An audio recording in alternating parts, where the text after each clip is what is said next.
महत्वाची बातमी, 10-12 वर्षात जातीभेद संपुष्टात येईल असं प्रतिपादन सरसंघचालक मोहन भागवत यांनी केलेलं आहे। सर्व समाजांना सोबत घेऊन देश वैभव संपन्न करण्याचा संघाचा प्रयत्न आहे। तंत्रज्ञानाचा उपयोग करावा, मात्र त्याचे गुलाम बनू नये असा सल्लाही मोहन भागवत यांनी दिला आहे।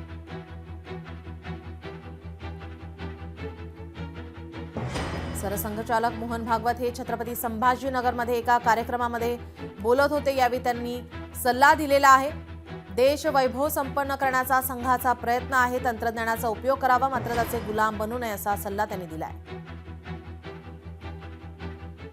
बातमी आहे धाराशिवमधून। धाराशिवमध्ये निवडणुकांसाठी भाजप सज्ज झालेले आहे। जिल्हा परिषद पंचायत समितीसाठी 712 इच्छुक आहेत। धाराशिवचे भाजप जिल्हाध्यक्ष दत्ता कुलकर्णी यांनी या संदर्भात माहिती दिली।